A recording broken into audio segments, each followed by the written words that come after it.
audio. I apologize. For the record, we are calling the meeting to order. We will start out with a discussion on, we will open an informational meeting, and we will start with a discussion on processors, and we will be led off by Mr. Tom Burns from the OLCC. Welcome. Co-chair as a member, I'm Tom Burns, Director of Marijuana Programs for the Oregon Liquor Control Commission. Processors. Processors is one of 4 licenses envisioned in Measure 91. It is probably the broadest and most comprehensive of the 4 licenses. A processor can make extracts. A processor can be a kitchen that makes edibles. A processor may be a plant of some sort that makes products such as salves and lotions. A processor is something that is a company that packages marijuana. A processor is something that labels marijuana. It is, in short, the broadest of all of the licenses that exist under Measure 91. A processor may not be a grower, although obviously they can hold the same, the company or the individual can hold both licenses. A processor may only sell down the food chain. That is, they could sell to another processor, such as an extract maker could sell to a kitchen, or the processor could sell to a wholesaler or to a retail establishment. They cannot sell up to a grower. A processor gets all of their product from the grower to make extracts, but as I said, a processor could take an extract to sell it to a kitchen to make an edible that would then move on down the chain. So let me sort of break these broad categories into unique pieces. Extracts. Extract is a process by which you take the leaf of the marijuana plant and you treat it with some solvent. Sometimes that solvent is propane or butane or CO2, or it can be water, or it can be vegetable glycerin, or any one of the other alcohol, for example, that is out there in the market today. That process extracts the THC from the leaf. The leaf is then thrown away, and the concentrate is available for use either by the consumer directly or by other manufacturers. There is a risk with processors, extract makers. In the old days, this was called Rick Simpson oil. It was made by taking butane and heating it. Butane is something that tends to explode if you get it to the wrong temperature, and you have seen in the press a number of people who have tried to make an extract and have it blown up on them, and they've taken both their lives and their facilities at risk. One of the things that we think is very important is that, therefore, that all processors who make extract must do it in a closed-loop system. The people who are smarter than me can detail that, but what that essentially means is that whatever the solvent is that is extracting the THC stays inside the system and can't leak. Extracts will need to be tested. Whether they test the raw product or not, I think should be a decision made by them, but the resulting product will need to be tested, if only to assure that the solvents that are used are not left in the product and therefore moving on to the consumers. They will need to do some sort of label, and what that label exactly looks like is something that we still are needing to build. There's then the kitchens. The kitchens are the ones who make edibles. They need to be licensed as a kitchen. I use the term commercial kitchen. You have the Oregon Department of Agriculture in the room. They are the ones that license these kitchens. They will tell you that the commercial kitchen is not quite right, but that's the way I think of it, as opposed to a retail kitchen where you go into a restaurant and order food from a restaurant. That's licensed by public health. But kitchens that sell a product to the consumer who walks out the door with it are licensed by ODA. Again, they will take the extract, they will do whatever they do with the extract to make the edible, and the finished product will need to be tested for potency, as well as it will need to be tested for whether the underlying product, the brownie itself, is in fact safe. And obviously there are standards by which food products need to have certain labeling on, and we will require that labeling. A product is a salve or an ointment or something that has THC in it. I believe that they are made, although this is an area that I don't fully understand, I believe they are made in commercial kitchens as well, and those kitchens would need to be licensed by ODA. Again, they would need to be tested for potency, and whatever the underlying lotion is to make sure that that is safe and it is appropriately labeled. And then finally, we have the whole issue of packaging. The way Measure 91 is written, it says that if you want to package marijuana, you must have a processor license. That opens the question up of whether a retailer who wants to buy 1 pound of bud and convert that into 16 1-ounce pre-packages, do they need a processor license? We believe they currently do, and the question is whether that is an appropriate requirement if all you're doing is packaging for pre-sale. That's something that is a policy question that can be addressed either by you or left to us by rule. Because the license is so broad, we are looking at either putting specific endorsements on that license. That is, if you want to be a kitchen, you need to get a kitchen endorsement. If you want to be an extract maker, you need to get an extract endorsement, or coming to you and asking you to break that license up into multiple licenses so that we can look at each of the unique areas by itself and build rules and processes that govern each of those unique areas. At that, I will stop and come back later and talk to you about edibles when we get to that subject. If you have any questions, I'll be happy to answer them. Thank you for that introduction. That was very succinct. So you said that if that a processor can sell to a kitchen, but they're under the same license. How does that work? Co-chair Senator Burdick. It is possible that somebody only wants to make brownies and does not want to make the extract. And so you have an extract maker who's very good at making extract. He knows how to make extract. He sells that extract to the kitchen for the kitchen to make the brownie. Or it is possible that both of those physically exist inside the same space, which obviously raises questions about, how you separate the kitchen, which makes things that we eat, from the solvents that are used to make the extract. And that is something that if it is the same physical space, we have to figure out how to put walls in place or assure that there's no contaminants that move from one side of that to the other. Great. Thank you very much. Questions from the committee? Senator Cruz. Thank you, Madam Co-Chair. Tom, it's interesting because when we get into inspections and what is Health Department and what is ODA, I have a kitchen at my farm market. It is inspected by ODA. If I put in 12 chairs for people to sit down, then it becomes inspection by the Health Department, okay? The point of that is we have too many different strings running too many different places in inspection. We've talked about that in a broader scale for a long time. I'm wondering if we might consider simplifying to where some way for one inspection to cover the universe. It would take legislation to do that. But, I could even go into nursing homes where they'll have 5 different agencies go in to inspect 5 different things instead of doing it all at once. So, it's a bigger concept, but I think for simplification, we might want to consider some way where we can have one-stop shopping and not go multiple agencies on this stuff. Co-Chair Senator Cruz, both the OHA, which is the public health agency, and ODA are in the audience. So you might want to ask that question of them. I understand there's an agreement between them that defines your 12-chair example to decide which side gets it, but that's from OLCC's perspective, we don't really care.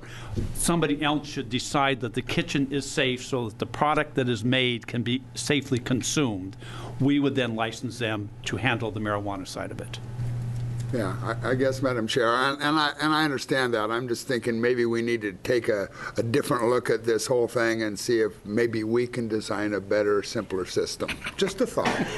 This is called mission creep, Senator Cruz. Other questions from the committee? Thank you.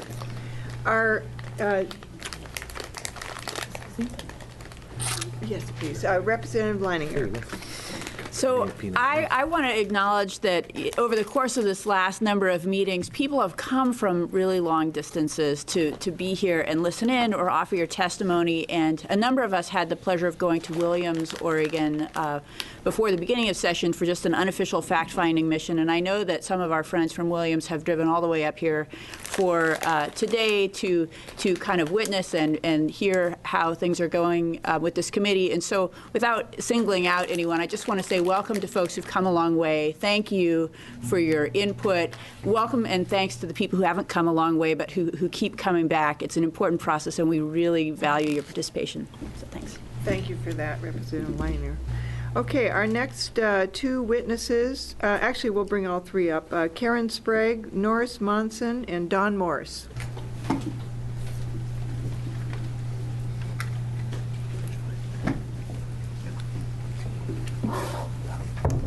Why don't we start with Ms. Sprague and go to Mr. Monson and then Mr. Morse. Okay. Welcome. And if you'd identify yourself for the record, that'd be great. Madam Chair and members of the committee, my name is Karen Sprague, and I'm from Southern Oregon. And I really appreciate you listening to the testimony from the people in the community. It means a lot to us. And we trust that you have the education and the wherewithal to make the right decisions for us in Oregon, so I appreciate that.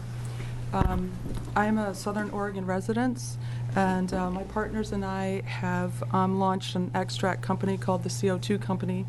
This provides medicine and to patients and dispensaries, and I've been an Oregon resident for 24 years, and I'm a patient and also a grower of the OMMP program since about 2006.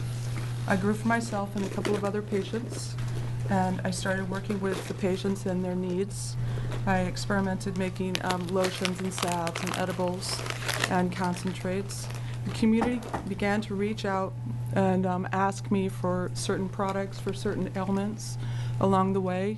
People would call and they knew that I was experimenting and educating myself in the realm of medical marijuana and making products. So I started helping people that had ailments of cancer, that wanted to experiment, and I gave medicine to an RSO provider, and he gave the medicine to the patients, and so that's my history a little bit. And then I was going to talk to you about the CO2 extraction that we use right now. We use a supercritical high pressure and temperatures to extract the medicine. And the medicine has, the machine has a built-in safety mechanism for us that provides or prevents accidents with high pressure system. It will actually shut itself down internally if it signals the built-in parameters. Furthermore, we have hired safety consultants to help with SOPs for a safe workspace for our people and for our products. Let's see.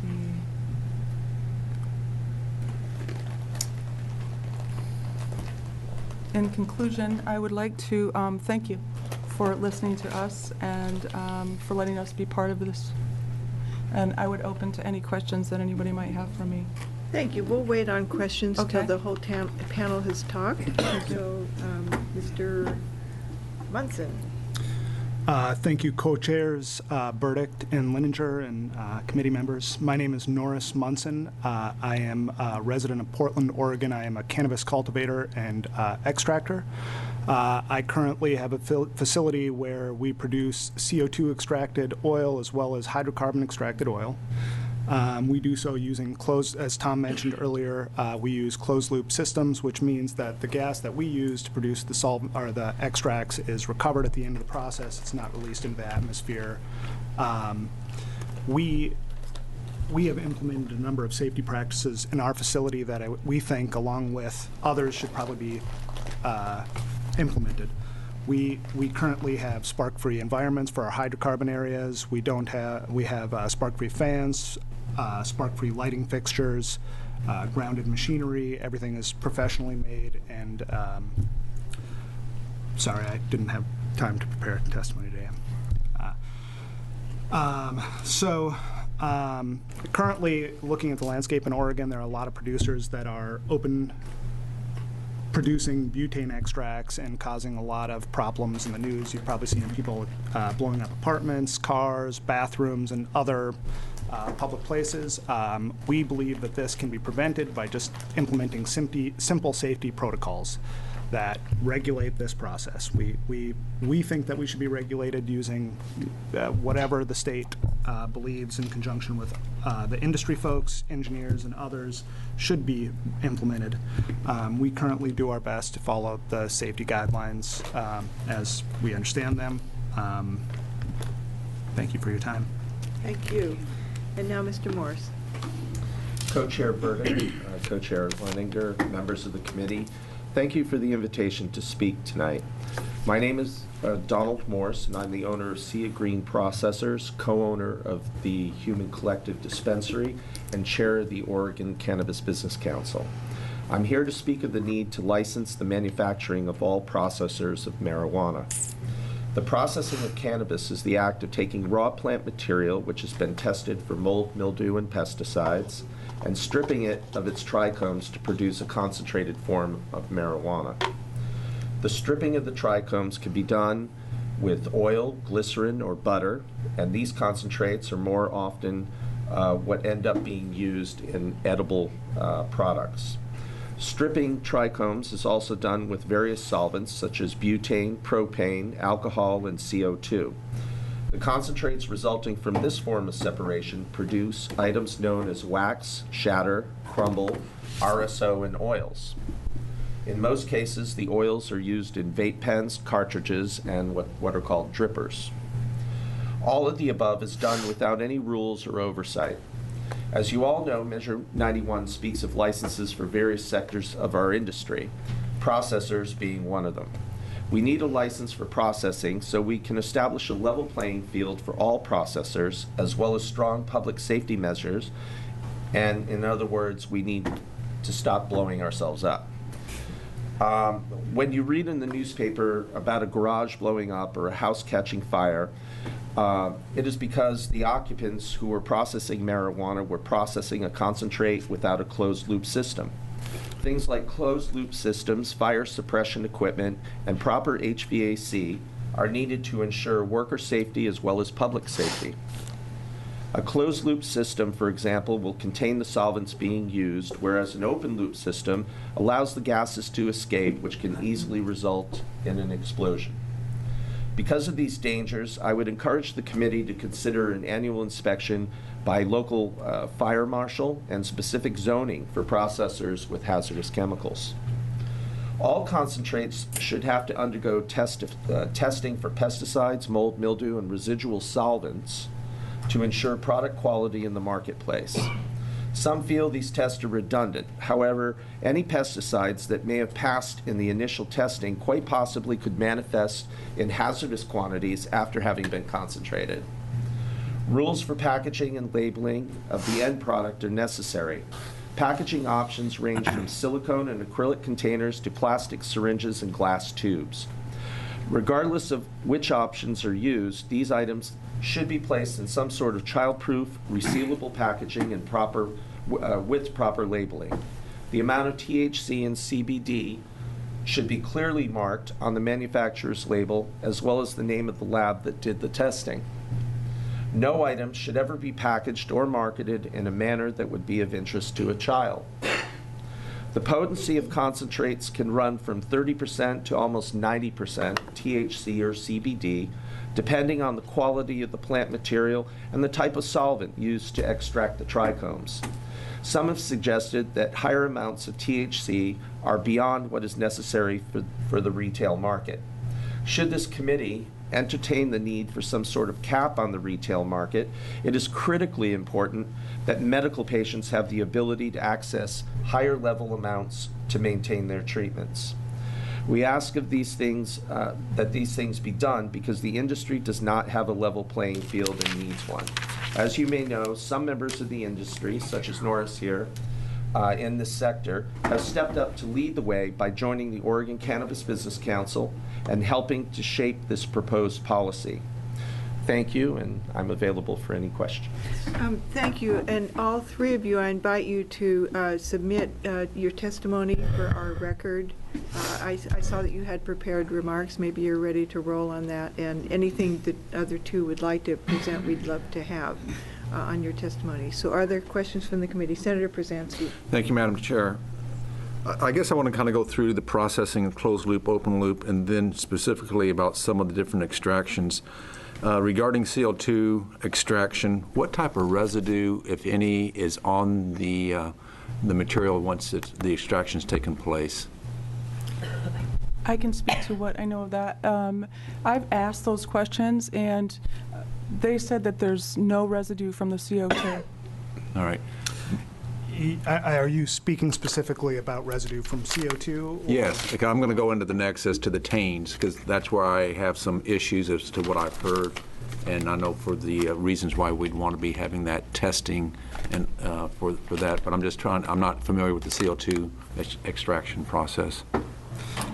Generally, people are going to test concentrates for butane, propane, and other solvents. CO2 is recognized as harmless. I don't think a lot of people actually have tested to determine it, so I don't know. There may be CO2, but if it is, it is likely it's beverage grade at worst. Right. Operators operate using and safe for consumption.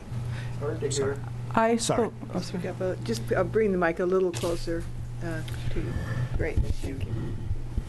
Follow up? Follow up, please. So then on the tains, walk us through that, because that's some of the stuff I'm hearing is, I know that a lot of people say you have to use tains, such as butane, to actually be able to get certain type of extractions or level of extraction. And I'm really concerned, or not concerned, I'm curious as to whether that is, how much merit is there as compared to using CO2, alcohol, or what other types of let's say, solvents that could be used that may not have those same issues? I don't know about the tains.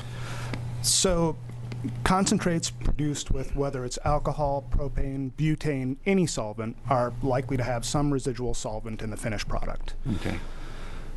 So, and depending on the state that you're in, most states, Colorado, Washington, they're regulating the amount of residual solvents that's permissible in the finished product. That number could be 500 parts per million. It's going to be expressed in parts per million, just like a lot of other things. That number could be 500. It could be 50 parts per million, but there's going to be a number assigned.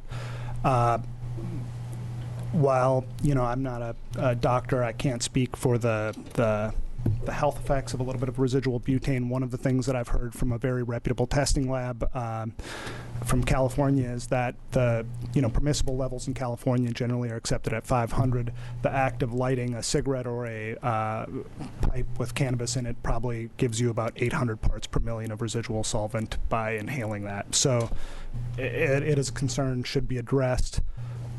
How big of a concern, I don't know. Yep, thank you. Thank you. Representative Helm. Thank you, Madam Chair. This is a question for Mr. Munson, and you were kind enough to host several of us at your facility at the end of the year. My question is, you have, your machines are very industrial strength and size, and you also have a grow operation adjacent. My observation was that you're located both in an industrial zone and in an industrial building.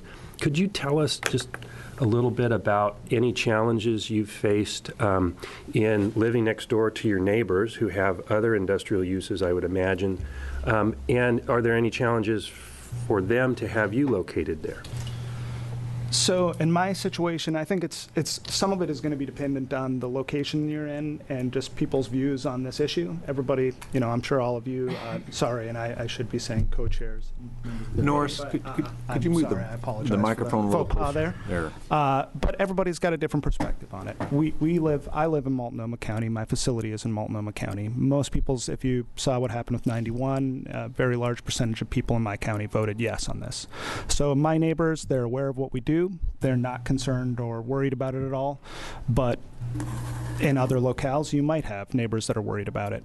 A lot of the amount of actual solvent at my facility as compared to other facilities processing other items is not not very large. You know, if you're a welder, you've got gas and oxygen right there, which if that was to explode would be very dangerous.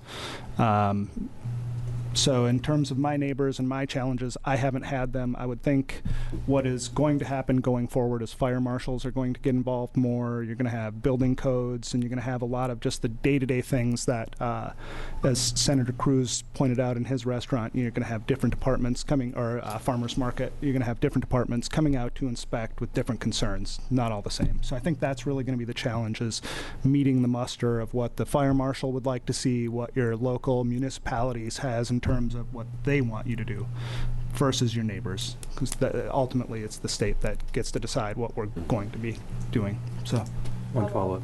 Thank you, Madam Co-Chair. Any environmental problems like air quality inputs or outputs, odors, dust?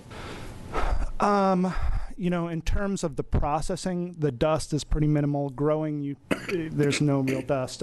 Odor, this is something that I've had a number of people through my facility, and I've heard different ends of the continuum. One end of the continuum is people are complaining about the smell. This is great.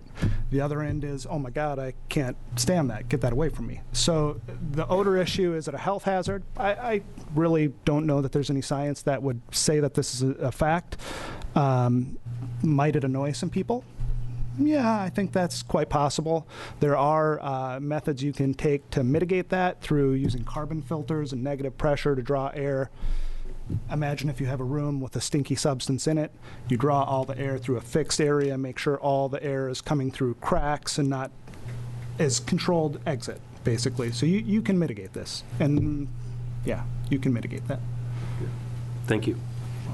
Thank you. Other questions from the committee? Mr. Morse, would you tell us what the Oregon Cannabis Business Council is? Who are your members, and how we can work together on this issue? Well, we're a trade association for the industry, and we represent testing labs, processors, medical. Let me get the microphone over. Medical manufacturers and dispensaries. We also have some growers now as well. And we're just a growing community of people who would like to see the industry develop in a logical and proper way with proper legislation and oversight for our various sectors. And is your organization mostly interested in getting into the recreational side, or do you have medical representation as well? Both. I mean, right now, of course, everything is based on the medical program, but a lot of our members do want to move into the retail side as it develops. That's why we're here. Okay, and is it fair to say that your comments about wanting a level playing field and effective regulation are shared by your membership? Yes. I think that's a very important thing. I think Norris would agree it's very detrimental to the industry when there are people out there cutting corners and blowing themselves up or whatever, when the industry goes through great pains and expense to try and do what they do in a safe and socially responsible manner. So creating that level playing field and then enforcing it is going to help us develop as an industry. Great, thank you. Senator Prusansky. Yeah, Madam Chair, I think it's worth just noting that Measure 91 actually prohibits individuals from being able to do this process for these reasons that have been brought forward. And so if we're going to allow that through this process, it needs to be through a commercial operation that can have the regulations that they're seeking. Correct, thank you. And I think you probably had something to do with that, Senator Prusansky, so appreciate it. No more blown up houses. Okay, are there other questions from the committee? Thank you very much. Thank you.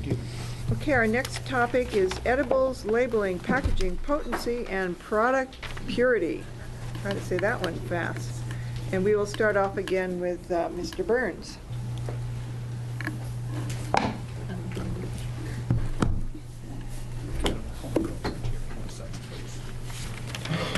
The mics are being fussy tonight, Tom, so just make sure it's close enough but not too close. It says here 12 inches, but apparently 12 inches doesn't mean 12 inches here. Not tonight. Not tonight. Joshua is handing out some props that I would think you ought to look at as we go through this. Edibles are just what they sound like. It is a product that you can consume orally, and that has in it THC and CBD of some level. They are generally made by taking a concentrate and mixing it with whatever you want to consume. There are a number of large policy questions that needs to be addressed about edibles, not the least of which is the whole questions of dosage. If you look closely at what is being handed out, many of these came from Colorado, and there are 2 of them that are local. You will see that on the back of the Colorado ones, they talk about how much product is in each serving of that and how long it takes for that serving to impact you. These are, they're all empty. I'm assured that. I've gone through them all, so they're. We just checked. You go if your hands are shaking. You can see on there some child warnings. You can see some dosage levels. You can see the THC levels on the products that are candies or cookies. You can see the what underlying ingredients are in there. All of these are things that need to be in labels. Colorado set the dosage label at 10 micrograms per dose, and no more than 100 micrograms per product. And so, for example, the package that Representative Leininger just handed to Adam was a small square of chocolate that had more than 10 micrograms in it. The maker of this couldn't figure out how to carve up that square of chocolate, so that product is no longer available in Colorado. In others, you can see that the jars have things on it, that there are lozenges that have individual amounts. The labeling, potency, and safety need to be addressed. Is the underlying THC safe? That would be a result from a test that came as the product left the concentrate maker and was moved to the company that makes these. And the whole issue of child proofing needs to be resolved. Some of these packages are very obviously child resistant. Some of the packages are not. Some of the packages may be senior citizen resistant and not be child resistant. Those are questions that we'll have to wrestle with either from guidance from you or we can do by rule. Again, who makes these is a question that needs to be resolved. The license behind that, I've used the term commercial kitchen, and ODA can expand on that and address the issue that Senator Cruz just raised about the difference between a commercial kitchen and a retail outlet kitchen. So if you have any questions about specifically any of those products, I'll be happy to answer them for you, or if you have any other questions about what edibles are and how they're used in the business, I will be happy to answer them. Well, I just have to toot my own horn that I've actually learned something through this process, so it's actually milligrams, not micrograms. Okay, I apologize. As the newest person to this issue, I'm quite proud of myself. Questions of Mr. Burns? Thank you. And then your remarks in both cases will be submitted for bullets, right? Of course. Yes, sir. Yes, ma'am. It's because you did such a good job. Okay. Our next 2 witnesses are Lisa Hansen and Lauren Henderson from the Oregon Department of Agriculture.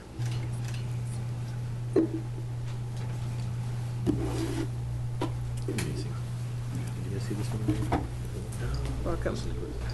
Good evening. For the record, I'm Lisa Hansen, Deputy Director with the Oregon Department of Agriculture, and with me is Lauren Henderson, our Assistant Director. We're here to talk just a little bit about our food safety program, what we do in our food safety program, and how that may intersect in this area of edibles. And I'm going to let Lauren expand on that, and then we'll tag team on answers should there be questions. Thank you. Welcome. Good evening. Once again, for the record, my name is Lauren Henderson. I'm the Assistant Director with the Oregon Department of Agriculture. We thought it would be helpful just to give you a very quick overview of what our food safety program does. We inspect, the simplest way we talk about is we inspect every aspect of food safety except for restaurants. Restaurants are done by the Oregon Health Authority, and that's how our two agencies split that. So we're in grocery stores, we're in bakeries, we're in meat establishments, we're in processing, and so forth. We have about 34 different licensing categories. Tom mentioned the commercial kitchen. That's a broader term that others might fit into.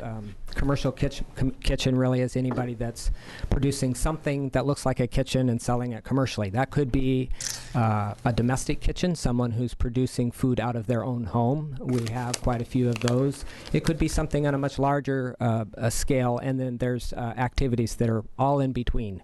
That we even have some commercial kitchens that I think even rent out space for folks to use that kitchen, and they kind of rent that because they don't have a facility of their own.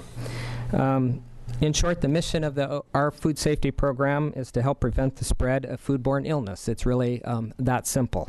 We do that by enforcing the state sanitation laws, and there are several chapters, Oregon Revised Statutes, and I'm sorry I don't remember how many there are, that address those issues. We inspect the food establishments in Oregon. We have 34 inspectors who live throughout the state. They're the folks who work with our establishments and work side by side on some scheduled basis. We try to get in most establishments at least once a year if we can. And that represents approximately 7,000 different establishments, representing about 11,000 licenses. And so some establishments, like a grocery store, could have multiple licenses. They might have one for their deli, they might have one for their bakery if they have one in it, and then they have one for the rest of the store. So they would have potentially 3 different licenses. Some of the things that we look for when our staff are in those are some of the things that you would common sense, sanitation, general sanitation, and how they handle those kinds of things. Building construction, do they have adequate washing stations and sinks, restrooms, and those kinds of things? Labeling of their products, and are they following those laws? Equipment, the condition of the equipment that they're using, and then basic controls. We always say at our department the hot food should be hot, and the cold food should be cold, and the temperatures that go along with that. So that is a very quick overview of what we do. Senator Cruz, if I could answer, just respond to your question. We do have a memorandum of agreement with Oregon Health Authority for those establishments that have multiple activities that might have a health authority restaurant type activity, or might have an ODA in what we do, and we work together to try to figure out what is the predominant activity. Is it more on our side, which is a grocery store, or is it those things, a Safeway? It has a deli, but their predominant activity is a retail food establishment, so we would license them so they don't have to have two agencies doing those inspections. So we really try not to have multiple agencies in that regard. Certainly, now that we have OLCC as the primary on this, that will need to be discussed as we work through that, and of course we're all working hard on that. Okay, Representative Lanier. Thank you for coming. This is so interesting because here we are trying to make sure that things are safe, but we know that there's a pretty comprehensive food safety system and distribution site safety system already in place because of food that has been sold for many years. And so I would love your take on, you feel like you can offer an opinion on the extent to which we need to create new systems and the extent to which your safeguards and Oregon Health Authority safeguards could transpose onto the Measure 91 Medable world and do a pretty good job of providing the kinds of safeguards that we need. Where are their gaps? So I think, Chair Leininger, that's a great question, and one that OLCC, Tom, and we have talked about a lot. I think where we're thinking right today is that we would design some system so that our staff, they know food safety. That's what they do every day.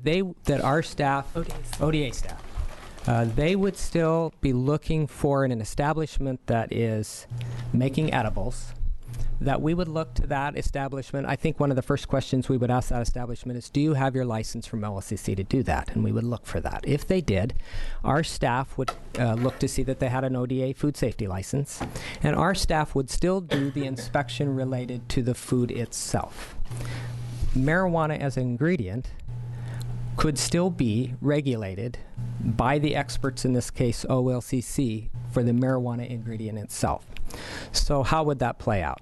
If we had an illness that was attributed to a brownie, let's just say, and it was discovered through OHA, ODA, and possibly OLCC, that it was just a sanitation issue, I think that would still rest with ODA to follow up on that and figure out what happened there. If it was an issue in the fact that it wasn't, the THC content was higher than labeled, or there was an illness because of that, we would look to OLCC and their potential laws and regulations that you all are working on to solve that issue. That's how we've thought about it.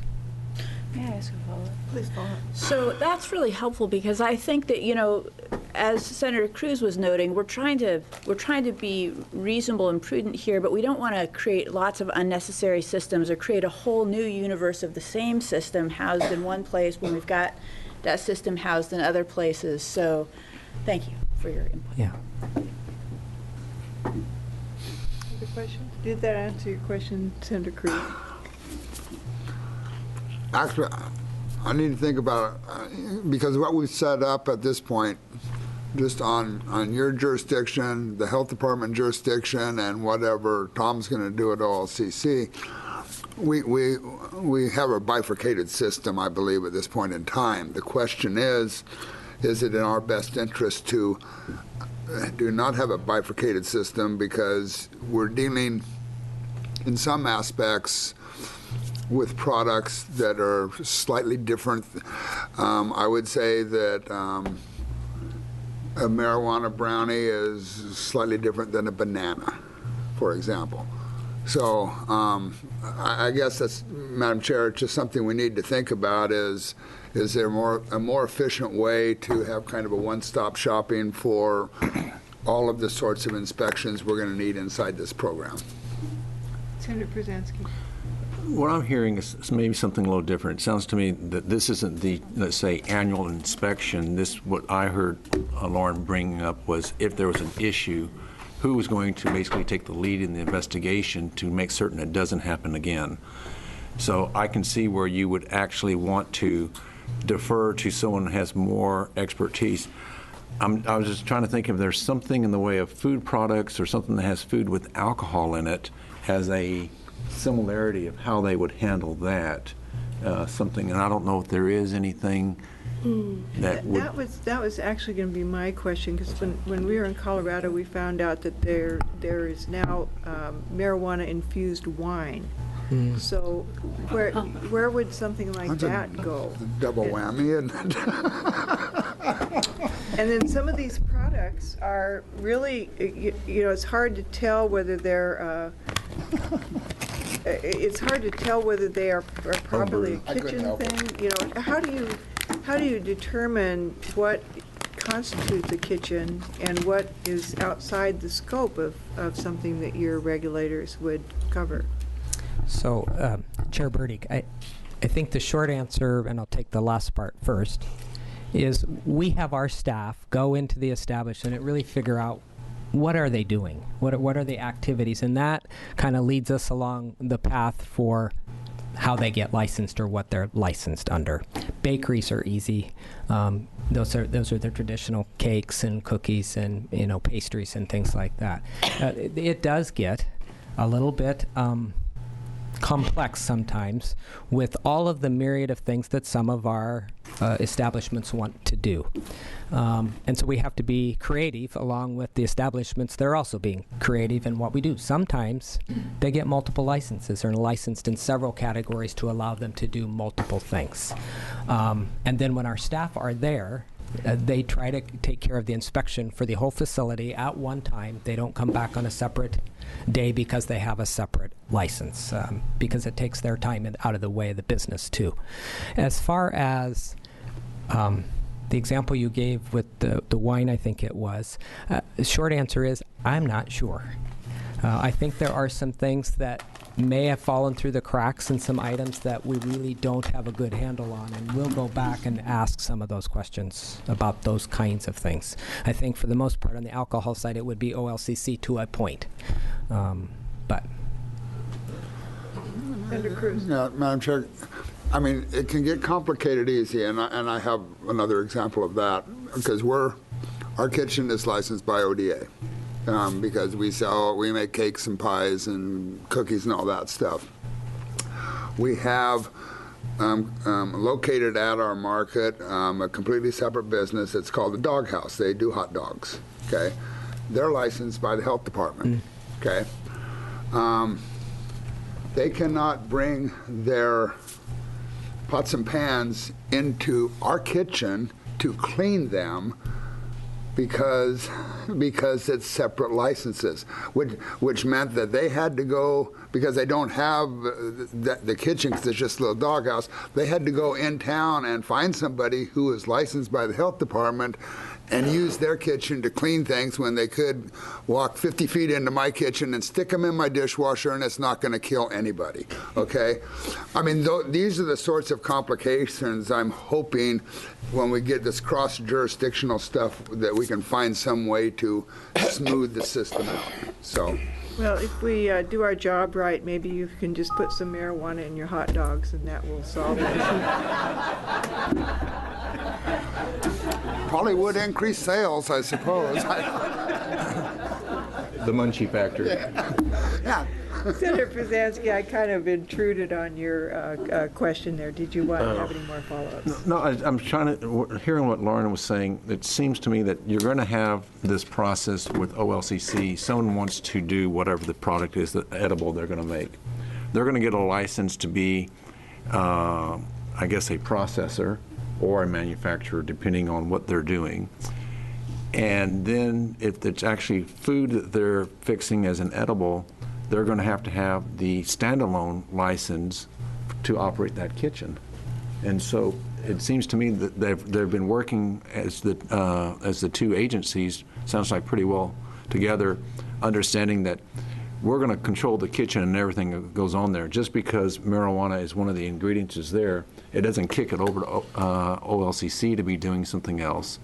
Unless there's an issue with that particular ingredient. That's at least what I'm taking away from this at this point. So I guess then the other part of what Senator Cruz brought up is this going to be, let's say, packaged type food that would be going home like you'd get from the supermarket, or if it was going to be a restaurant that had infused food, which I'm not even sure that would even be allowed to actually serve, because that is something I think 91 was attempting to address, that you wouldn't be able to consume within a public area, and it seems like a restaurant would be out of the question. So that might take care of the health issue. Just throwing up some red flags, Madam Chair. Thank you, Senator Cruz. No, Madam Chair, we've talked about keeping this as streamlined, and as the less agencies that are involved, the less the expense is going to be, and all that stuff. So, and I think you really seriously do raise a good point, because if this program is going to be successful, keeping in mind that we're competing with some outside forces there, we have to have a competitive market, and part of being a competitive market is not overtaxing and over-regulating. So I think your point was well made. Other questions from the committee? Okay, thank you. We're just racing right along here. Thank you very much. Now we have Space Cake Dave McNichol, Anthony Taylor. questions that I have answered. I think we'll do those two together and then take the last two.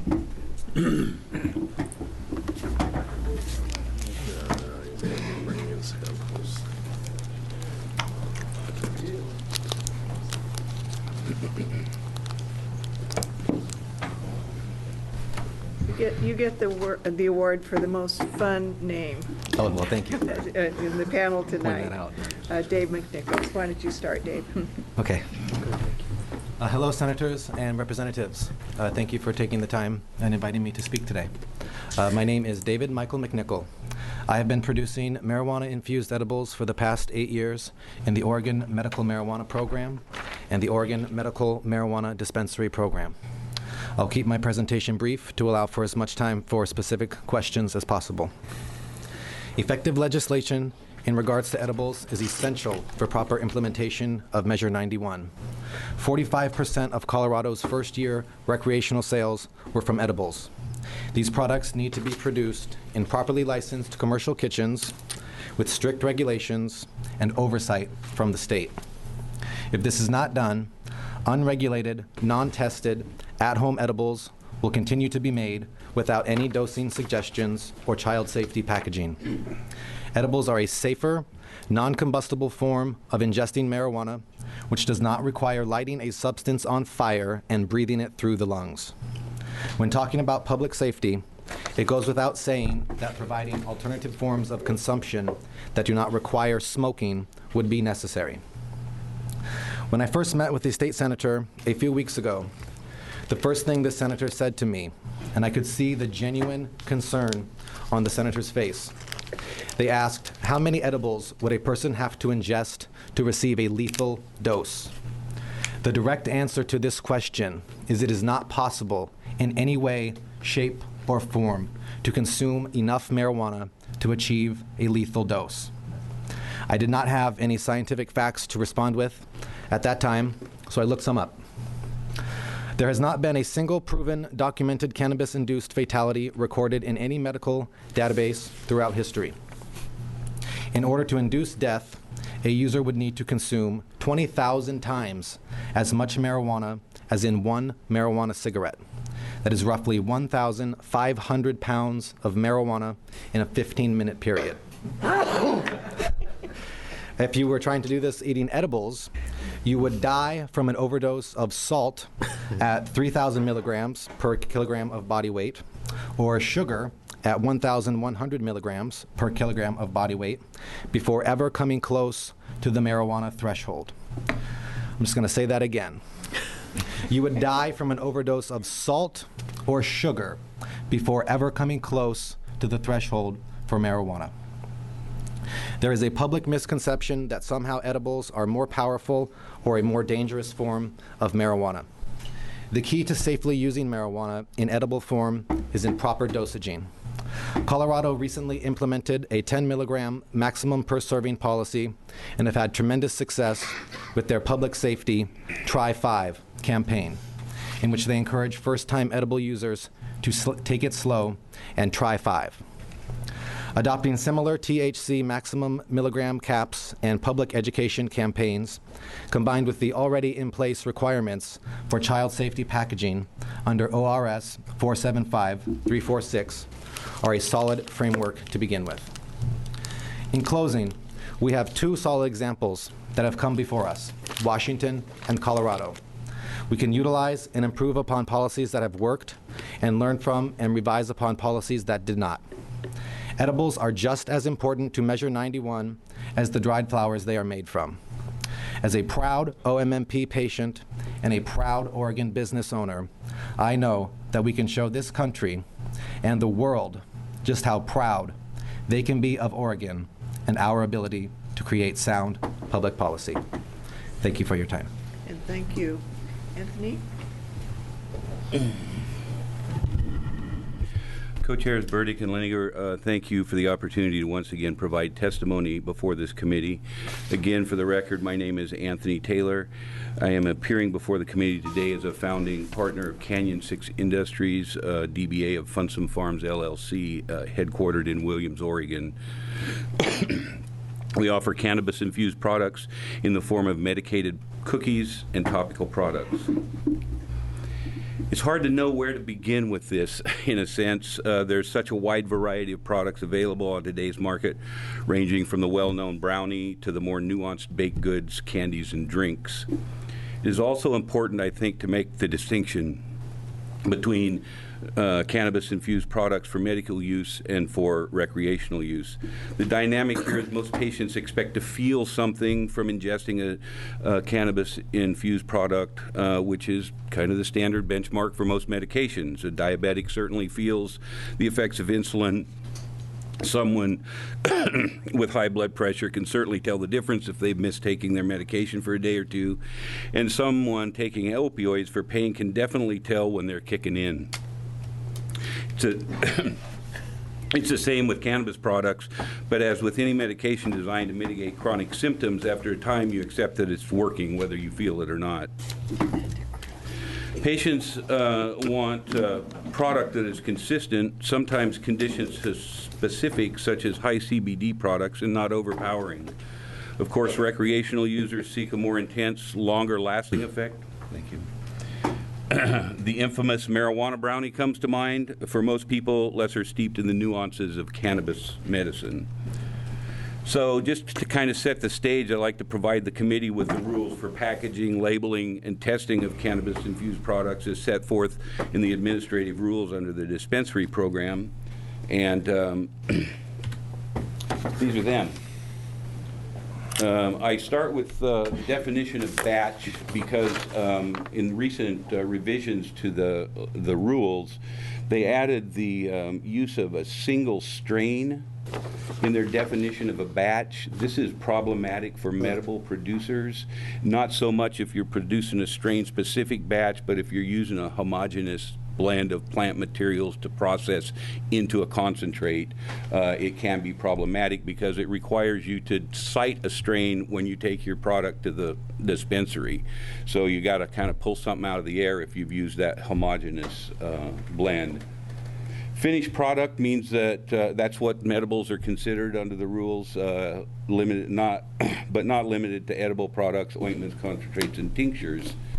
Usable marijuana has a meaning given in ORS 472302 and includes finished products. I mention this only because it's problematic, because an edible is considered a finished product, it's subject to the 24-ounce limit. This is problematic for transporting your product to your facilities. It's also problematic in having too much for the type of product we produce. One batch puts us at about 743 grams, which is about 8 ounces. I'm sorry. It's about 27 ounces, so we're over the limit. This is what's required for labeling. The Section B here applies to the finished products. You're required to have your THC and your CBD potency on it. The weight or volume of usable marijuana in the finished product in grams, milligrams, or milliliters. The testing batch number and the date it was tested, who performed that test, and a warning label in accordance with Section 2 of this rule, which requires you to have in bold capital letters in a font size that's larger than anything else on the label, warning medicinal product, keep out of the reach of children. Further, regarding the packaging, for purposes of this rule, of course, child-resistant safety packaging, this is what they're requiring. They also define container being a sealed, hard, or soft body receptacle with a THC-infused product is placed prior to being transferred. It has to be packaged in a manner not attractive to minors. This is a little tricky, especially when it comes to cookies. Cookies are attractive to everybody. So we have to, work through the dynamics of that requirement. And then, of course, the facility can't transfer any THC-infused products unless it's in child safety packaging and packaged in a manner not attractive to children, and cannot be transferred in any container that's brightly colored or in the shape of any animal or other commercially recognized toy or candy. This slide is really briefly about testing. All finished products are required to be tested. Prior to the adoption of this rule, just recently in the last revision of the rules for the dispensaries were required to test everything that came in. Since the vendors or manufacturers are required to label their products for THC and CBD, they have to test it. So this rule was adopted to enable facilities to accept those test results from the vendor that's putting packaged products into the system. So Canyon 6 Industry is a startup company that over the last 18 months has been trying to deal with the rules the packaging, the labeling, the dosing, and what we're trying to do is develop a product that can be used by patients to mitigate their symptoms while still allowing them to conduct day-to-day activities without impairment, including going to work, caring for children or other family members, or safely operating a motor vehicle or other industrial machinery and equipment. The genesis of our products came from the desire to use cannabis on a regular basis while conducting these day-to-day activities rather than heavy doses of opioid medications. We also were concerned about providing a product for patients that do not want to smoke or for patients in hospitals and care facilities where smoking is prohibited.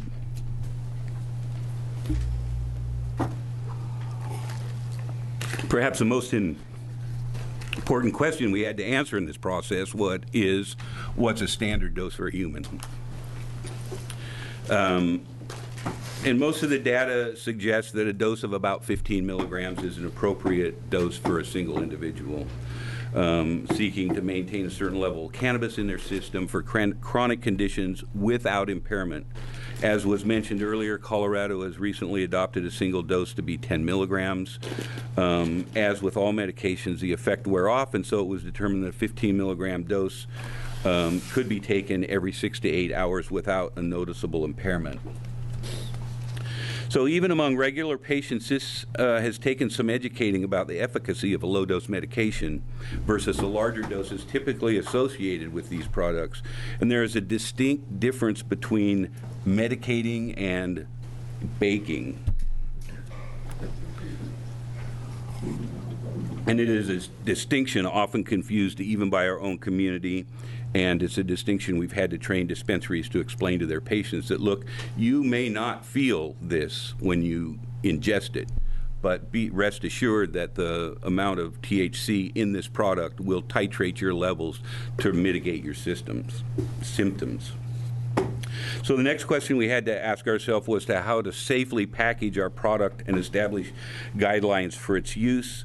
How many doses per package, recommended use, and of course packaging in a manner that would ensure public safety and reduce the risk of accessibility by children. So here's what we started with 18 months ago.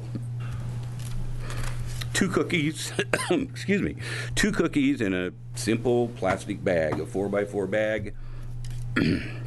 This was before dispensaries were codified. Then we went to this, simple package, a little bit of a label. Then we went to this, which is the opaque package, a bigger label including most of the stuff that is required. And then finally, this is the product that we're going to be using from here forward. This product, as you can see by the little indentations in the top, is how you open it. And the line in the middle is the Ziploc sealable part so that you can have multiple doses in it. Standard packaging. So everybody's pretty much talked about the integration of licensing and how the OHA and the Department of Ag and how the OLCC will address all these issues. So I'm just going to skip all that stuff. Although, you know, these are the rules that apply. The ORS 616 is what guides the Department of Agriculture and the Oregon Health Authority in their exercising of the duties required. And also in 625, we also find, you know, the licensing required to operate bakeries and that sort of thing. And all that licensing, of course, falls under, you know, with the domestic home kitchens and the larger commercial kitchens. It's all taken care of by those folks. So I'm just going to let what's been said sit. So I did bring some show and tell. I know that you folks already received a couple of items regarding packaging. But for those of you that have never been in a dispensary, this is kind of what you see when you walk in. These are some of the packagings available through like 420 packaging, and that is the typical clamshell packaging that a lot of people put their medibles in, as is evidenced by this package. But I would add that those are non-compliant packaging. They are not opaque. They have to be opaque, and they have to be child safety proof. And so when you're talking about putting a cookie or something of that nature in, you can go with one of these products, which is one of those kind of tops, and you're able to put cookies or baked goods of anything like that, and they come in all kinds of different shapes and sizes. Here's a standard pop top, which is kind of tricky for kids to figure out, but I bet my 4-year-old could have done that. It's also non-compliant. It's not opaque. It's translucent. It's not opaque. But it does serve to be able to put small products in and get it out the door. And I know that a lot of the dispensaries are using a product like this, which again is child resistant and also able to be flipped over like most medical containers, so that us older folks can, get it open. So that's what's available as far as containers. And again, anything that's not opaque is not compliant with Oregon law. So let me just jump into a couple of the other products, and so you folks can get an idea of the labeling. This is a bar called Tiger Butter Chocolates. This is what it looks like. It's full of chocolate. It's full of 350 milligrams of chocolate. That's a heck of a dosage. Of marijuana, of THC, you mean? Yes, ma'am, of THC. You can see this number 3 indicates that it should only be used by people with a high tolerance, patients with high tolerance. I'm kind of nervous about a bar that has, like that has 350 milligrams when, that's like, what is that, 20 times the recommended dose of 15 milligrams? So these are the kind of things that, I'm sure that this committee will address and that the OLCC will address. But there are a lot of different products on the market like that. And some of them are individual packages that just contain individual, just one bite pieces. But again, they're, this is like a 100 milligram piece of edibles, and again, worrisome for most people. But those are compliant, the ones you just showed? These packages are compliant simply because they're a single-dose package, so they don't have to have the Ziploc. No child is going to be able to get into that. Part of the dynamics of this child-proof thing is, it's hard to control what the parents are doing, so it needs to be in a package that children can't get into when it leaves the dispensary. What happens when it gets inside the home, we really have no control over, other than those laws that pertain to children and negligent parents. And so what happens typically, especially when you have something like this, is they go in a package like this, which is a pinch to open package that gets you into it. Then the Ziploc opens it up. These are placed inside the bag, and then the bag is sealed, and the patient leaves with this bag. So there's nothing really on it. There's no cartoons or anything of that nature, and this is what a lot of the dispensaries are using to put their products in as they leave. So one other thing here is this bag. This is the infamous gummies. It's not actually the product gummies, but this is a gummy bear. This is not a cannabis-infused product. This came out of this jar. Vitamins for children, which if a child got a hold of this jar and could get into its contents and ate that whole thing, they would certainly be taken to the hospital for some kind of vitamin overdose. It would certainly make them sick. And but the industry for vitamins has moved to gummies. It seems to be easier to infuse the gummy than a lozenge. And speaking of lozenges, there are narcotics like the fentanyl that are available in what they call lozenge on a stick for people to, medicate themselves with. This I want to call attention to. This is a Chiba Chew. And I apologize for using the brand names, but there it is. This is a 4-dose package.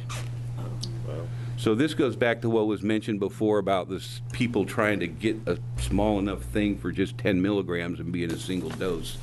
Maybe that will require the industry to move towards blister packaging. I don't know, but this is, I think, 75 milligrams in here. Wow. In this one package. And it's not very childproof. Now, again, this is something that would not go out of the dispensary like this. It would go into a bag. So that's kind of an overview of what they're seeing in the dispensaries right now, but I would like to just go to one last thing here on packaging.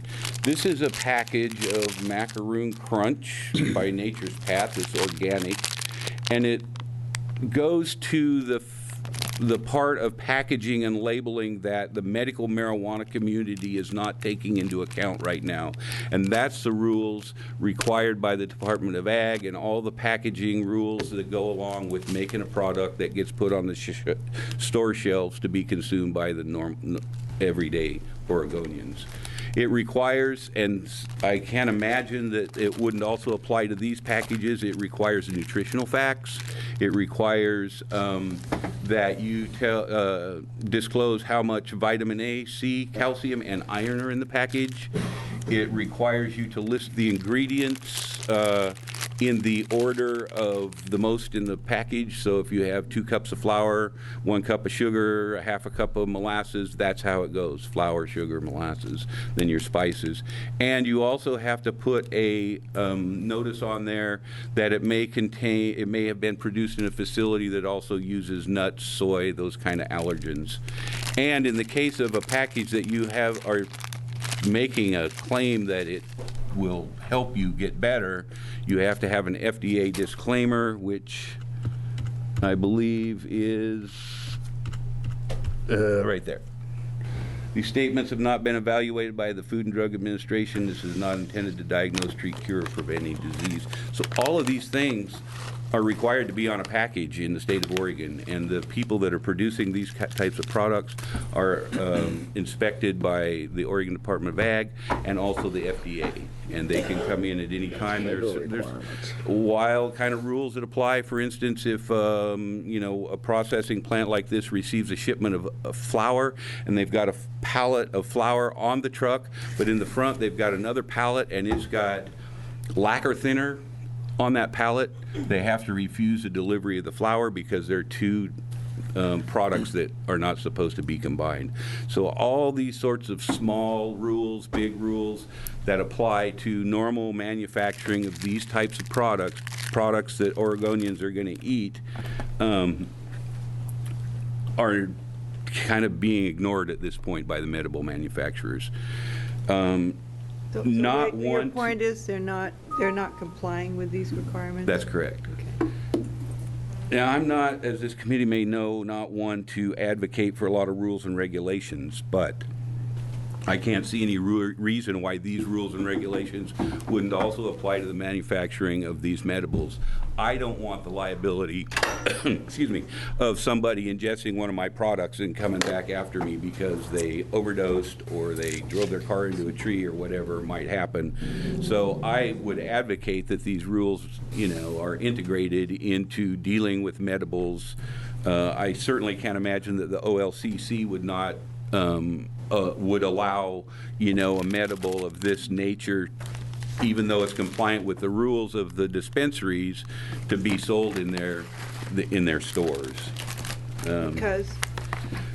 Well, they're not compliant. Because and they're not manufactured in a licensed facility. That's probably the main part, is that, you have to have a license to manufacture these things, and with that comes the inspections and the regulations and all the rules. Okay, are you ready for questions now? Just really quick, let me wrap up, and I would be ready for questions. So One thing that I would like to point out, because I know this committee is going to, and as well as the OLCC, is going to have to deal with the issue of concentrates. Concentrates are the end game for medical manufacturers. I want to be able to go to the bakery supply store and buy a gallon of concentrate that's 80% THC, so that when I'm mixing my batch of 10,000 cookies, I can add a quarter cup of concentrate and I'm done. I'm good. I know that the product that I manufacture is going to come out in the right weight with the right amount of THC in it, and so we need to keep that in mind as we deal with concentrates. So I guess in closing, especially when it comes to medibles, I just would offer that ultimately, as with all drugs, the parents are responsible to ensure that their children and others don't have access to these medications. Oregon has laws that apply to parents that are negligent in these responsibilities, and negligence with cannabis medication should be no different. Thank you. Thank you. Representative Wilson, you had a question. Thanks, Madam Chair. To Anthony. Anthony, wanted to ask you about public figure not long back. I wish I'd paid attention to it, but a woman who supposedly was some public figure who ate a brownie in Colorado and described some long, strange trip she was on. At the conclusion of it, can you give us, and I know this is speculation, but of the things that you've shown us here tonight, can you give us an idea of what that person might have ingested, or give us an idea of how many milligrams over what amount of time? I know that has to... One of these bars right here. Really? I'm sorry, Madam Co-Chairs, Representative Wilson. This is the sort of thing that can get somebody in trouble. I see. Okay. And Maureen Dowd, I believe, is the person that you were referring to, and she knew better, frankly. But it is also the responsibility, I think, of the dispensaries or the recreational shops to make sure that people know what they're doing and what kind of thing they're putting in their system. So it's a tricky one. I know some manufacturers here in Oregon manufacture a bar like this, and it's scored so that, you know, a single dosage is easily determined. Yeah, okay. And that's how they address that. Appreciate it. Could I respond to that Yes, as please. well? Yes, I know that every person's physiology is completely different, and everyone's metabolism is completely different. And so the same 15 milligrams will affect 20 different people 20 different ways. Some people have very high tolerances naturally, and some people have very low tolerances. So it's very difficult to determine what kind of reaction a person's body is going to have until they try it, which is why the Try 5 campaign is so effective, so you can build up. Thanks. Representative Buckley. Thank you, Madam Co-Chair. Anthony, the packages from Colorado all seem to have like a activation time on them, 20-minute activation time on this, for instance. Is that something you would recommend for products packaged in Oregon as well? Yes, we do put that on our packaging as well.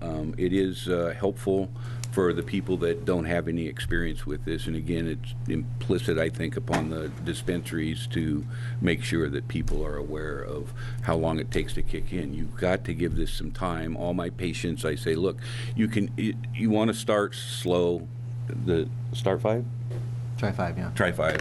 You want to start slow and give it an hour or two, and then, you know, it's like taking Vicodin in a sense. It's like, you know, 5 milligrams wouldn't have much effect on somebody that regularly uses it, but on somebody that just taken it because they had a tooth extracted, it might put them down on the couch for the evening. So, thank you. You're welcome. Representative Leininger. Thanks. That was really helpful, Well, which is why I photographed it. So, thank you both for presenting, and everyone who's presented today. What I am taking away from your presentation, Mr. Taylor, is that there are some good aspects to the existing medical program packaging and labeling requirements, like the opacity, and maybe there's a child-resistant element. It can't look like an animal or a toy. But that and the keep away from kids language, but we might want to look at adding, you know, maybe across the domains some sort of level of intensity per serving size, be it 10 milligrams or 15, something that's predictable so that people don't kind of step into something, and activation time if it's not currently required. Are there other, and that manufacturers should comply with the existing rules that probably apply anyway, but maybe haven't been incorporated into packaging. Is that an accurate interpretation of what you're saying, or is there a different summary that would make more sense to you? Well, Madam Co-Chair, I really do believe it's helpful to have a dosing information on the package. For instance, our packaging says recommended dosage 1 cookie, and give it some time. And once you become comfortable with that, if you're going to choose to use it on a continuing basis, once you become comfortable with that, then you know what to expect. And so these types of dosage recommendations and additional warnings, I know that when you get a prescription filled for Vicodin or OxyContin, there's 4 different warnings: do not operate machinery, don't use with alcohol, all that sort of stuff. It makes sense, although, when you have a smaller package, it makes it harder to get all that information onto it, and so then you have to go to a blister pack sort of presentation where, you have a small cookie, but you have a big box for it so that you can get all that information on it. It's a public health and safety issue that I think that we really seriously need to address and work through. Okay. Thank you. Questions on this end? Yeah, I mean, most of the warnings and all that, that's federal. The question is, because we're dealing with a Schedule 1, do we still have to comply with all the federal regs? We do. That's a good question, although that would be one more way to get in trouble. But Anthony, you were talking about, what confused me was you said if you had flour and turpentine on the same truck, and I'm trying to think of what wholesaler are you buying from? Well, most food safety things, we get our supplies from Cisco Systems, and that's all they do. You're mixing some things that I don't think normally get mixed, aren't you? Well, normally they don't get mixed, and it is typically an isolated incident, but when you're using truckers that are, backhauling or something like that, that's where you might run into a situation like that. Yeah. Thank you. Okay. This chocolate bar really got my attention, and the little tiny package with the huge amount of THC got my attention. Yeah. This seems like it's excessive even for the medical market. Do you agree with that? That we ought to put some sideboards into the per dose? I guess it was the smallest one that really got my attention with a lot of THC in it. Well, Madam Chair, I do think that it is a concern. Would you restate your question for me, please? Well, just do you think we ought to put some sideboards on the maximum dose you can have in anything that's within the same package? I think for the most part that's correct. There are some patients that do require a heavier dose of cannabis to mitigate their symptoms, but I think initially some sideboards are warranted. But wouldn't it make sense for that population to maybe get 2 chocolate bars that were, of a certain dosage rather than take the risk? Madam Chair, I believe so. Okay, thank you. Do you have comments? I have requests for 1,000 milligram items, and if you were to do that, you'd have to eat 3 or 4 or 5 chocolate bars, in the morning, just to get going. And for the medical market and the recreational market are completely different. The recreational market has to have very strict dosaging requirements because they're using it as medicine. The medical side is a lot different. Yeah. Thank you. Senator Brzezinski. Yeah, and just following up, that's exactly what I was going to point out, is that's one of the reasons why we need to maintain the medical, so it is separate and distinct. Those individuals have gone through some type of understanding The people that they're getting product from are counseling them and helping them understand what they're doing in their dosage. And but at the same time, when you look at the retail, I look at that and I'm wondering, should we have that available on a retail level? I can understand a value bar when you get more servings in one bar, but maybe for the retail side, we say one single dose, and whatever that number is going to be, 10 milligrams, 15 milligrams, whatever, I don't know what that's going to be. That's the size that we allow for that selling. But it does get back to a point that Anthony also says, at the same time, with the warnings and notices that we need to have, there's going to be potentially excess packaging just to make certain that you get that there. But I really think this is a distinction and a bright line, as we've heard, that why we need to maintain the medical and allow those who are in the medical program to continue what they're doing, because they have already gone through this process, they've been educated, and it seems kind of wacky you having them eat 5 chocolate bars to get to their dose in the morning, but not allow that for retail sale. Colorado, they did the 10 milligram per serving, but the maximum per package is 100 milligrams. Okay, yeah, I don't understand that at this point. Thank you for the clarification. But yeah, those are the type of things that either, I don't know if we as a committee are doing, or if we're going to be letting OLCC do. But well, and I think this is a good, because part of what we're trying to do is parse out what, and you and I talked about it, Dave, when you came to my office, is, you know, what do we need to do differently in the recreational market than we do in the medical market? And I think that's one of the things we'll be discussing. Senator Ferrioli. Thank you, Madam Chair. Madam Chair, just an aside, I thought your question about the chocolate bar related more to your inability to resist the chocolate than it had to do with the infusion part of the project. Don't get personal. Okay. I do have a question. If, in the case of that chocolate bar, which has a cannabis content, which requires, or at least motivates you to put a 3 on it, which shows that it's heavily infused. Is there any way for a person to determine that that is an infused product if it were removed from the packaging and repackaged? Madam Co-Chair, Senator Ferrioli, there has been a lot of discussion about that, and if the size is adequate to adopt a scoring method, very much probably should adopt those sorts of rules, but it gets tricky when you have just a small product, so you would have to incorporate that into the labeling and the packaging. Well, Madam Chair, a follow-up. I guess I'm looking at a different, if the packaging is separated from the product, is there a way for a third party to determine that the product is an infused product or not? Madam Co-Chair, Senator Ferrioli, the short answer is no. Now, some of them, as I said, are scored so that you can break them into individual pieces, but standalone bar, nope. Standalone cookie, nope. Now, maybe we implement some rule that requires us to implant an M on the face of the cookie. But it is a concern. Or on each little chocolate-coated piece of candy, you know.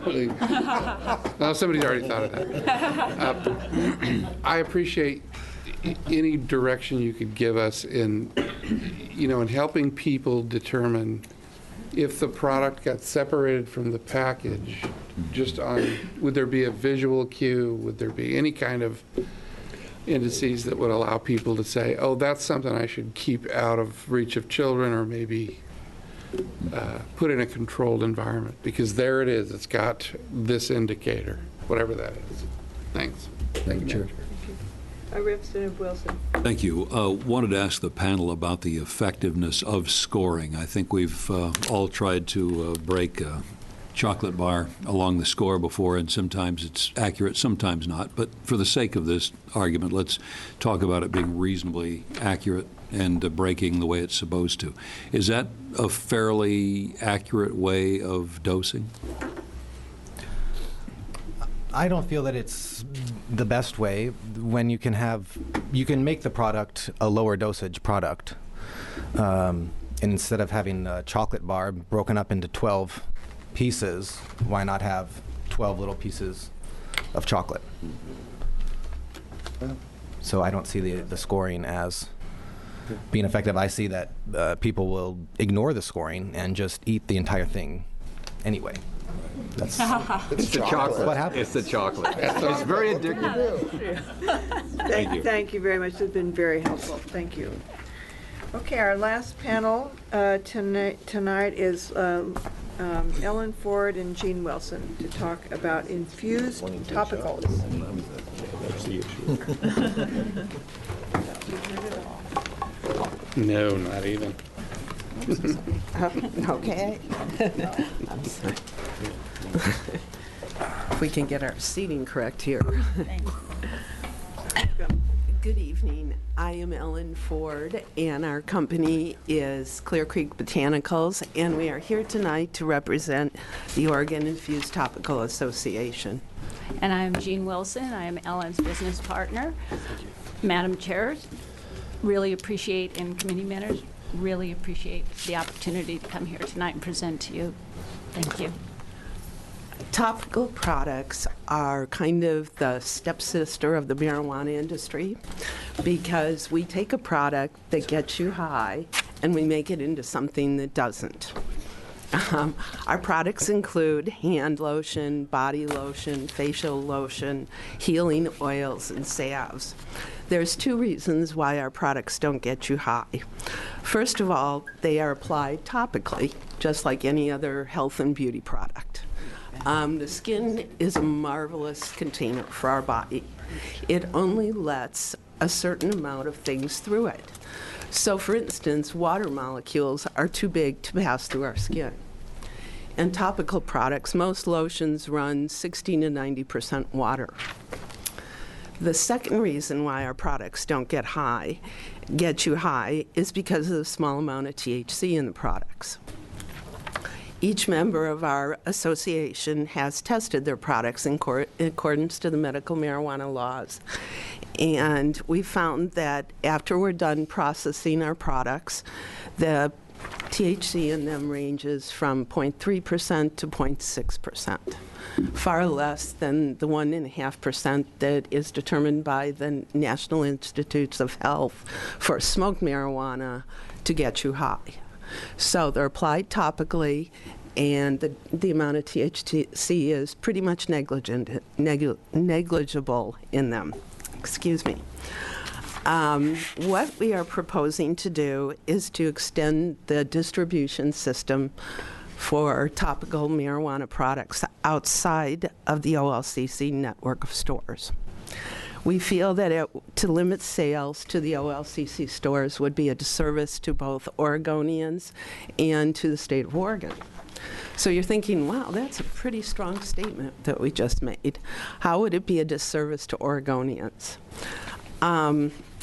We know of many people who are not familiar with marijuana products, who find the word marijuana to be somewhat daunting.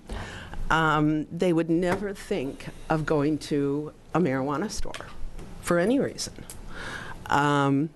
There's also a stigma with the word marijuana. We prefer to use the word cannabis.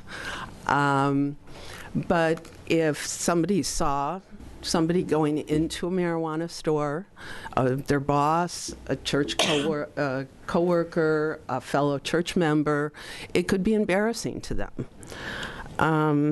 Even though Jean and I have gone to dispensaries for years, I have to say the first time I entered a dispensary, which are marvelous places, I'm so glad we have them, I was a little apprehensive. I was like, oh, what is this going to be like? You know, are they going to be nice to me?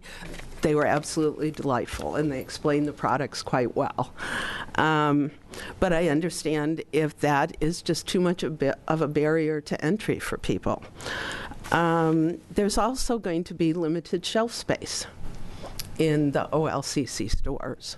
So competing for shelf space with products that, if the main target audience is coming in to get products to get high, the stores are not going to carry as much of our products.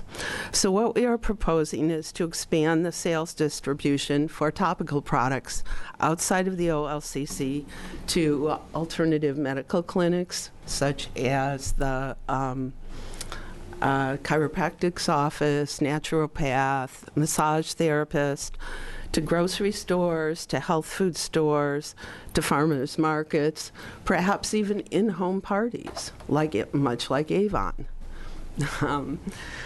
We have a saying we like to say, beauty goes to pot. So we'll be the beauty goes to pot gals. So how would this be a disservice to the state of Oregon? I understand, because this is work that I did in the corporate marketplace, that finding new markets and opportunities for economic development are tough to find.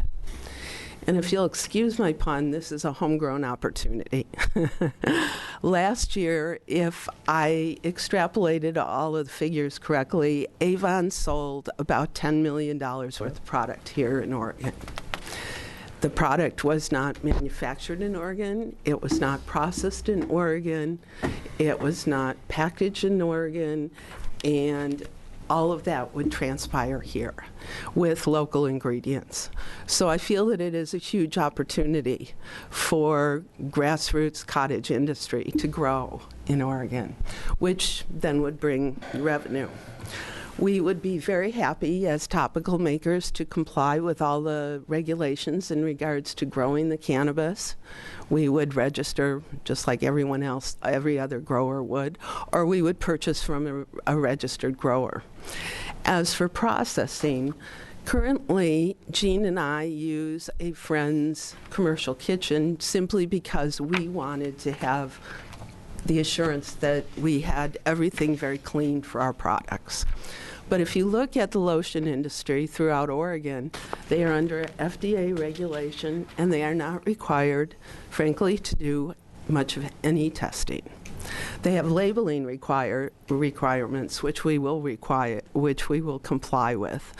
But I'm not sure that having a commercial kitchen isn't overboard.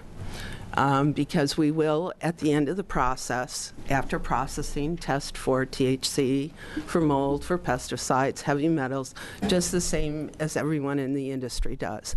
But what we're asking is, because our products don't get you high, once we're done with the processing, to let us sell throughout the state in a variety of different distribution channels.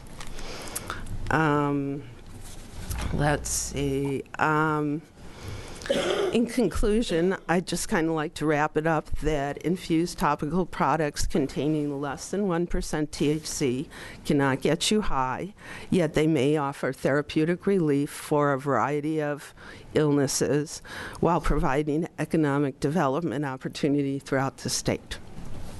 Thank you. Thank you. That's a very interesting endeavor you're involved in. Thank you. Senator Krasinski. Thank you. And either for Ellen or for Jean, I'm really looking at your panel or your pamphlet here, and it talks about the CBDs. And can you tell us what your topicals, what is the CBD percentage that's in those lotions? Would you like to address that? Okay. Thank you for your question. The CBDs depend upon what plant material we use to create the products. It can run from nothing up to 1 or 2%. And the reason that our products get diluted down so much is because we infuse oil, and we use oil as a basis to make all of our products. But then we add a lot of other things to the oil. We add water to the oil, we add wax, we add vitamin E, things of that nature. So what Jean and I have been doing, so I can only speak to that, is we have been using half THC dry product and half CBD product.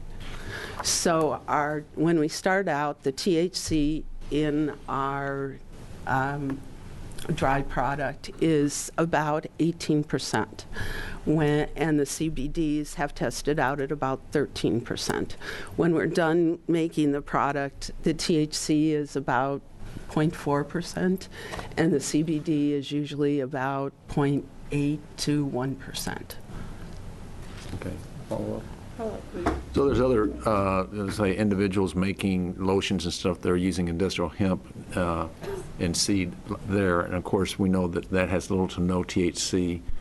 The Right. attributes for it compared to what you're putting out, I'm just trying to figure out, is there one that would be considered better than the other for the lotions? Definitely. In our white paper, we have a page on why hemp is not a good substitute. The combination of THC and CBDs from the marijuana plants is has much greater healing capabilities than the CBDs in the hemp. Hemp has been developed for fiber, primarily. And so the CBDs in there are of a different quality. Okay, thank you. I hope that answered your question. You have a question? I do. Well, I think this is tremendously interesting, and I think there are some. Factually, I don't know, that these lotions don't get you high, but if it were the case that they didn't, and this is kind of the kombucha of lotion, so that maybe there is a scenario in which it warrants a lighter touch in our ability to distribute it. I love the idea that you're seizing on an opportunity for us to grow a new product with locally sourced ingredients and sell it. And, we've got to make sure that we're creating a fair playing field for people who are using cannabis as an ingredient across the spectrum. But I think you raised a really interesting question about whether your product has such a negligible amount of THC in it that it warrants a somewhat different approach. So thank you. Mm-hmm. Thanks. Thank you. Representative Buckley. Thank you, Madam Co-Chair. I too am intrigued by being able to produce this in Oregon and sell it to Oregonians. Have you consulted with an attorney in regard to at our first committee hearing we heard the various memos that have been put out by the Department of Justice in terms of what they would allow states to do in regard to the regulation of marijuana and marijuana products? Have you consulted with an attorney at all how this might or might not fit in with the federal guidelines from DOJ? Yes, we have. In fact, we have a business partner in California who is doing the same thing, only she is selling through the dispensary system. And obviously, we don't trade products, we trade recipes. So, and the attorney, Robert Raish, has been to the Supreme Court twice for marijuana issues, and he is our attorney.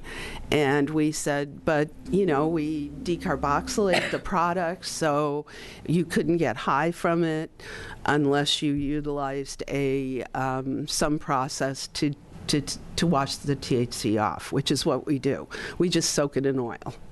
That's all we do. It's just like infusing olive oil with basil.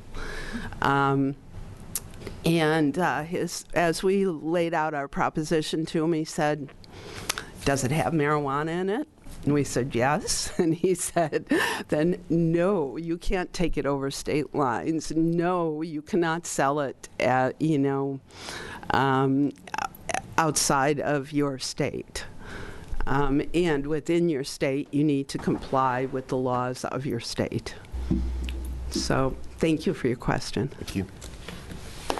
That does raise an interesting issue because we have a restriction against using it in public. And so if you had somebody bring their hand lotion to use after they wash their hands, it's an interesting issue. Right. Other questions from the committee? Thank you very much for bringing a new and intriguing issue to us, and thank you to all the panelists who participate tonight. We learned a lot, as we have been at every meeting. Representative Leininger, do you want to give a sneak preview of our next meeting? So the next meeting we are going to have on Monday, we're going to be talking about environmental, land use, and siting issues related to marijuana. And it's going to be a great meeting. And then we're going to have one more the following meeting for informational sessions. And then I think we're going to be getting ready to transition to a new chapter in the life of the committee. So super exciting. We look forward to seeing you on Monday.